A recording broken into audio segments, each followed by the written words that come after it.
आपकी नजरों ने समझा प्यार के काबिल मुझे, आपकी नजरों ने समझा।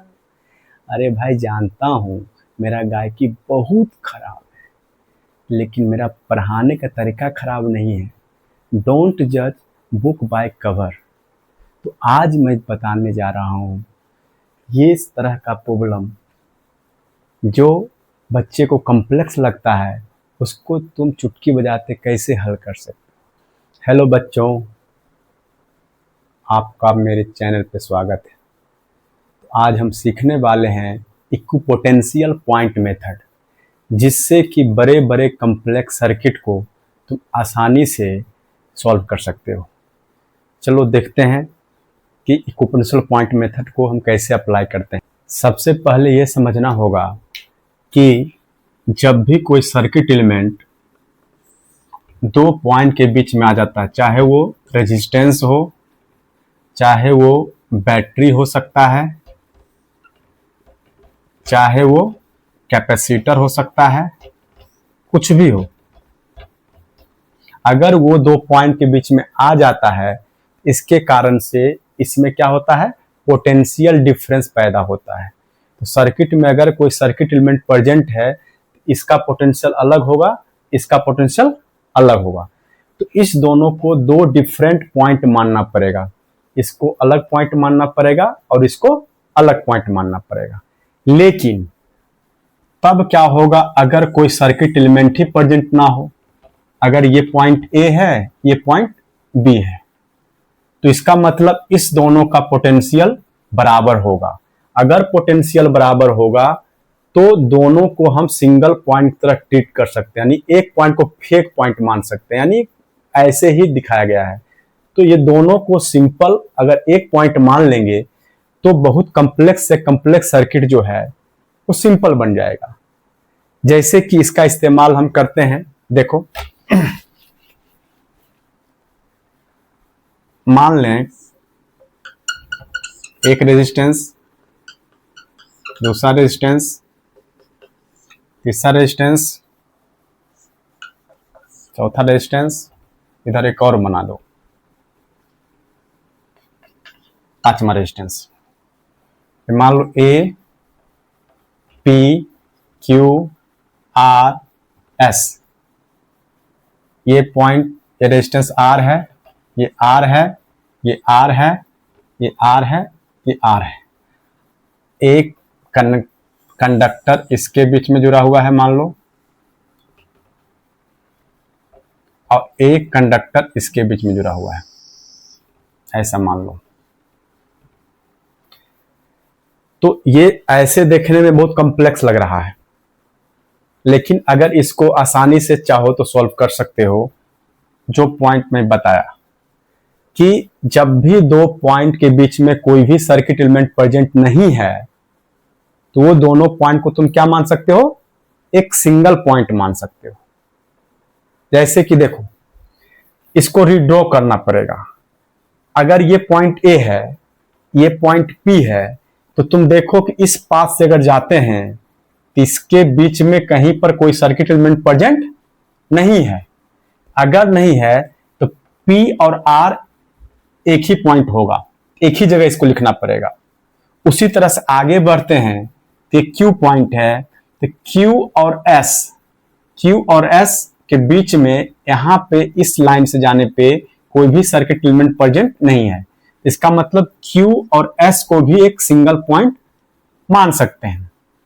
अगर ऐसा हुआ तो अब देखो सर्किट को अगर ड्रॉ करें तो कैसा नेचर आएगा। अगर हमको A और B के बीच में इक्विवेलेंट रेजिस्टेंस निकालना है तो सर्किट को रीड्रॉ करेंगे। तो इसके लिए क्या करेंगे, देखो पहले क्या क्या पॉइंट है। पॉइंट A है, ठीक है, उसके बाद आगे का पॉइंट यहां पर क्या है, P है, और P है और साथ साथ यहां R भी एक ही जगह लिख देंगे। क्यों? क्योंकि इसके बीच में कोई भी सर्किट एलिमेंट नहीं है, तो दोनों के बीच का पोटेंशियल डिफरेंस जीरो होगा, दोनों का सेम पोटेंशियल होगा। सेम पोटेंशियल मतलब सेम पॉइंट, सेम पोटेंशियल मतलब सेम पॉइंट। इसका मतलब P और R सेम ही पॉइंट है। अब P से आगे बढ़ें अगला पॉइंट Q आया, तो मान लो यहां Q लिख दिए, तो Q और इसके साथ यहां पर कोई भी सर्किट एलिमेंट नहीं है, तो Q और S सेम ही पॉइंट होगा क्योंकि सेम पोटेंशियल होगा।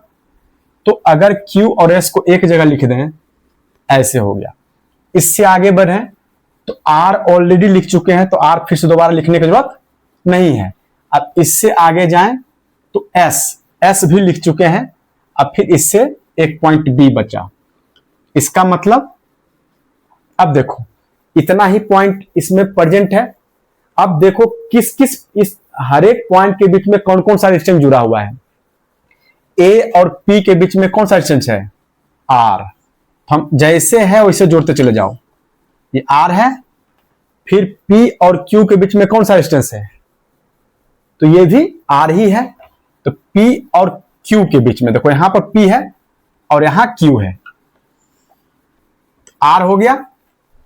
फिर देखो Q और R के बीच में कौन सा है, तो Q कहां है, यहां पर है। अब R कहां है, R यहां पर फिर वापस है। तो हम Q और R के बीच में ऐसे लिखना पड़ेगा मेरे को, एक रेजिस्टेंस फिर से R है, Q और R के बीच में एक रेजिस्टेंस R है, फिर R और S के बीच में एक रेजिस्टेंस। R कहां पर है, यहां है। अब फिर से S कहां पर है, यहां है। R और S के बीच में एक और रेजिस्टेंस को लिखना पड़ेगा, ये हो गया R और S के बीच में। फिर अगला रेजिस्टेंस क्या है, S और B के बीच में है। S कहां पर है, ये है, और B यहां पर है। इसको अगर जोड़ देंगे तो फिर से R होगा। देखो ऐसे ये सर्किट में पता ही नहीं चल रहा है कि कौन सीरीज है कौन पैरेलल है, लेकिन जब ऐसे ड्रॉ कर देंगे तो मेरे को पता चल गया कि ये तीनों पैरेलल में है, उसके साथ ये सीरीज में है, उसके साथ ये सीरीज में है। तो अब तुम सीरीज और पैरेलल का फॉर्मूला तुम जानते होगे, अगर नहीं जानते तो देख लो कि जब सीरीज में रहता है तो इक्विवेलेंट रेजिस्टेंस कैसे निकालते हैं, सारे रेजिस्टेंस के सम के बराबर होता है इक्विवेलेंट रेजिस्टेंस। और जब पैरेलल में होता है तो पढ़े होगे, 9th 10th में पढ़ना होगा, R इक्विवेलेंट बराबर 1/R1 plus 1/R2 plus 1/R3।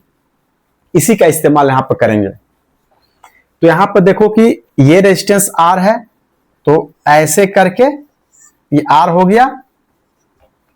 अब ये R तीन पैरेलल में है, तो इसको हम चाहें तो पैरेलल का फॉर्मूला अप्लाई करोगे तो आ जाएगा R/3।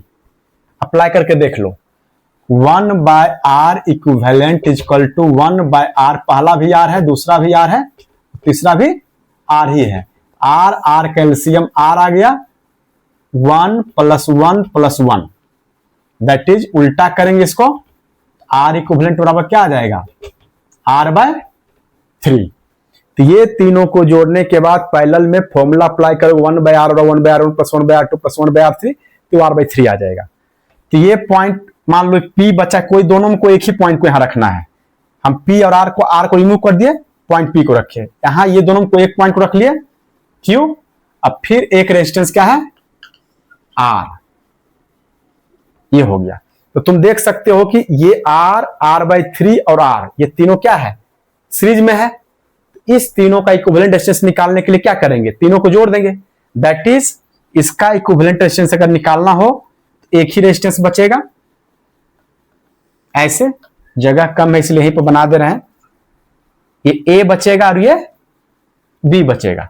और इस तीनों का इक्विवेलेंट कैसे निकालेंगे, R इक्विवेलेंट, इसका वैल्यू मान लो R इक्विवेलेंट है। तो चूंकि ये तीनों पैरेलल में है तो R इक्विवेलेंट का वैल्यू क्या हो जाएगा, R equivalent is equal to R plus R/3 plus R। ये तीनों को सॉल्व करोगे तो 3 एलसीएम आ गया, यहां पर 3R plus R plus 3R, 3R plus R plus 3R, 6R plus R, 7R/3, 7R/3। यानी इसका इक्विवेलेंट रेजिस्टेंस आ गया 7R/3, जो कि ऐसे पहले कॉम्प्लेक्स लग रहा था, अब आसानी से आ गया 7R/3। एक और क्वेश्चन कर लो, जैसा भी कभी भी पैरेलल सीरीज कॉम्बिनेशन का कॉम्प्लेक्स प्रॉब्लम हो तो पहला चीज यही देखना है कि इक्विपोटेंशियल पॉइंट मेथड यहां अप्लाई नहीं होगा कि बहुत सारा पॉइंट के बीच में कोई सर्किट एलिमेंट हो ही ना, तो हम इक्विपोटेंशियल पॉइंट मेथड को अप्लाई करेंगे। तो अगर एक क्वेश्चन और देखते हैं कि अगर मान लो ये ऐसे करके tin tin tin tin tin tin tin tin tin tin tin tin ये हो। अब मान लो कि ये M है, ये N है, ये O है और ये R R R R R ये है। तो अब इसको कैसे बनाओगे?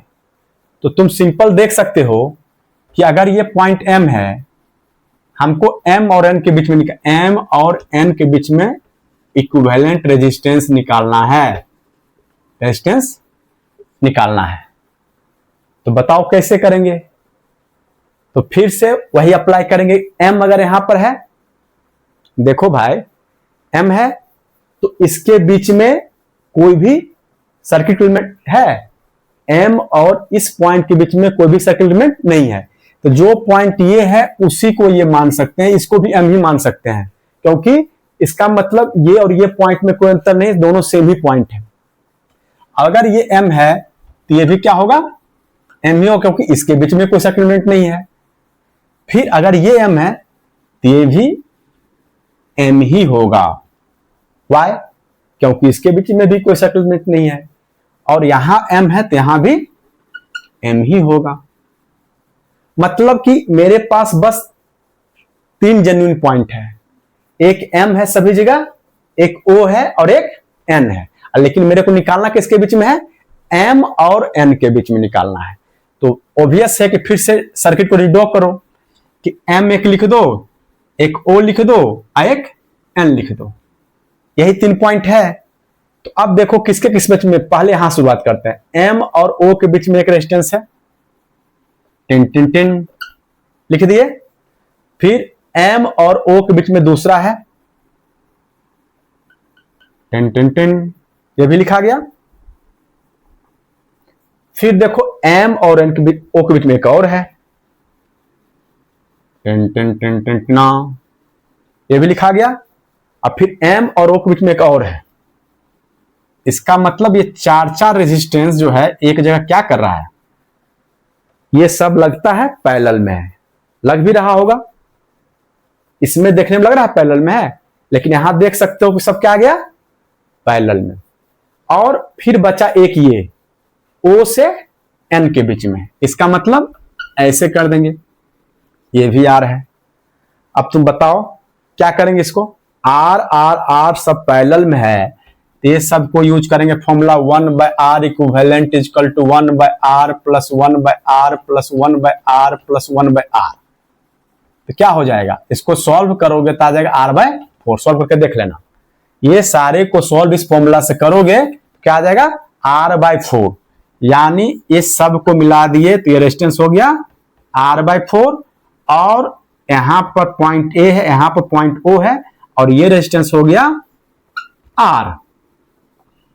ठीक है, तो ये देख सकते हो अब ये दोनों क्या है? सीरीज में है। तो सीरीज में है इसका मतलब ये दोनों को फिर से जोड़ देंगे। तो A और M और N है ना, M और N के बीच में इसको सीरीज में, ये दोनों देख लो सीरीज में है, तो R प्लस R/4 कितना हो जाएगा? R equivalent is equal to R plus R/4, 4R plus R, 5R/4 answer. समझ में आया? इतना तो खराब नहीं पढ़ाए यार। अगर नहीं तो एक लाइक और सब्सक्राइब मेरे मेहनत के लिए तो कर ही सकते हो, इसमें तो तुम्हारा कुछ नहीं जाएगा।